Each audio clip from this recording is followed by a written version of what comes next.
अब हम एक मनोगत सुनेंगे। डॉक्टर वनमाला शिंदे जी हमें बताएंगी।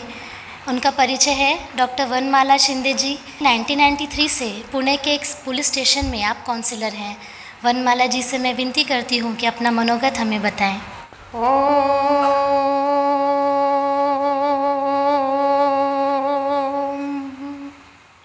सच्चिदानंद परब्रह्मा पुरुषोत्तम परमात्मा श्री भगवती समेत श्री भगवते नमः। श्री भगवते नमः। ओम शांति शांति शांति। नमस्ते। इस पवित्र भूमि को और इस मंच को, यहाँ उपस्थित सभी साधु संत और मेरे धर्म योद्धा, राष्ट्र योद्धाओं को मेरा प्रणाम। मुझे अभी ऐसा लग रहा है कि 24 तारीख को हमने अध्यात्म यूनिवर्सिटी में एडमिशन लिया था और अभी हम लोग डिग्री लेके बाहर निकल रहे हैं और मैं यहाँ से बहुत कुछ सीख के, मेरे जैसे आप सब हैं उस स्फूर्त से हम लोग यहाँ से निकलने वाले हैं। तो ये सब सुनने के बाद मुझे ऐसे मन में लगा था, और हमारे जो सच्चिदानंद गुरुवर्य जी हैं उनके आशीर्वाद से मैं यहाँ पे खड़ी हूँ और उनसे आज्ञा लेकर मैं आपसे संवाद करती हूँ। मुझे ऐसा लगता है भारत और इंडिया, ये जो फ़र्क है आज, तो भारत में जो हमें बचपन से सिखाया गया है कि सर्वधर्म समभाव, उसको हम फॉलो करते हुए आज तक यहाँ आए हैं। और उसका जो नुकसान हमारे हिंदू राष्ट्र में जो हुआ है, जो हम देख रहे हैं कि हमारा शत्रु हम पर कैसे वार कर रहा है और उसकी तैयारियां कहाँ तक हो गई है। तो सर्वधर्म समभाव, इसका एक उदाहरण मैं आपको सामने रखती हूँ। जैसे अभी हम महाराष्ट्र से आए हैं, तो महाराष्ट्र में अभी ज्ञानेश्वर माऊली पालकी का अभी हमारा प्रोग्राम चलेगा। बहुत बड़ा त्यौहार है ये।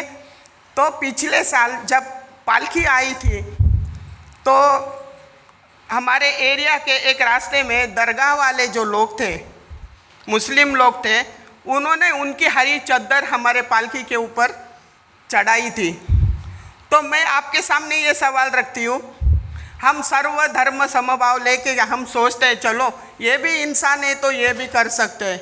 तो मुझे इसका सवाल का जवाब चाहिए।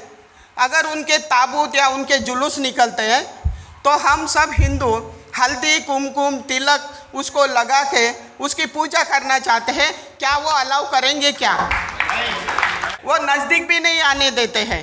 तो सर्वधर्म समभाव, ये जहाँ जैसे ईश्वर के हाथ में आशीर्वाद का भी हाथ है और शस्त्र का भी हाथ है, तो अभी हमें ये सर्वधर्म समभाव संभालते हुए भी शस्त्र लेने की बहुत ज़रूरत है। और शस्त्र कैसा होना है? वो प्रैक्टिकली शस्त्र यानी शस्त्र नहीं, हमारे वाणी में भी शस्त्र, उनको हमारा डर लगे ऐसे हमारी वाणी होनी चाहिए।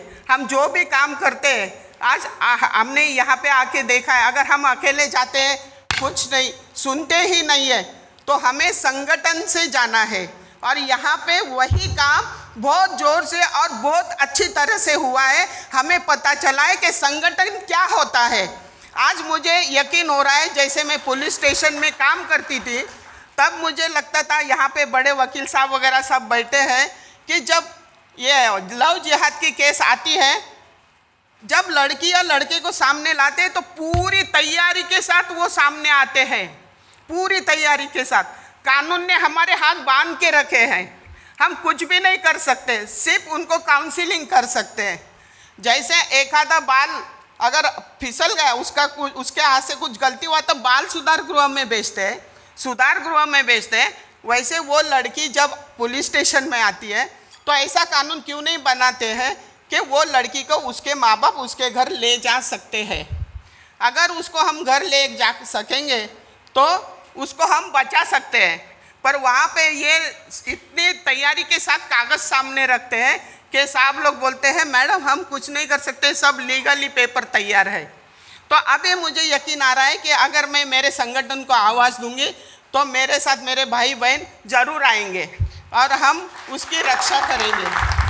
दूसरी बात ये है कि जैसे अभी ज्योतिष भाई साहब ने बताया, तो वो भी मैंने थोड़ा सा लिखा था कि नॉस्ट्राडामस ने लिखा, जो फिलोसोफर थे उन्होंने 450 साल पहले लिखा था कि पहला युद्ध होगा, दूसरा होगा, और बहुत कुछ बातें लिखी जो आज तक सच होती जा रही है।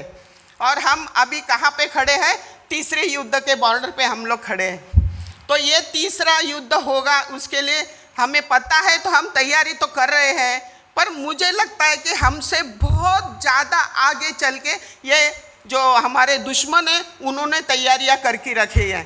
तो हमें जब नॉस्ट्राडामस ने बताया है कि युद्ध होगा, बहुत दुष्परिणाम होने वाले हैं, पर अंत में विश्व में राज होगा, वो सिर्फ हिंदू का ही होगा, हिंदू राष्ट्र ही विश्व में राज करने वाला है। तो हमें उस हिसाब से हमें काम करना है। और दूसरी बात, ये हमारे दुश्मनों ने देखा है कि हमारी जो भारत की स्थापना हुई है वो धर्म पर हुई है। तो अगर धर्म को तोड़ना है तो उसके पहले हमें अध्यात्म को तोड़ना जरूरी है। और इसीलिए वो लोग हर तरह से, हर जगह से हमारे आध्यात्मिका को तोड़ने की कोशिश कर रही है।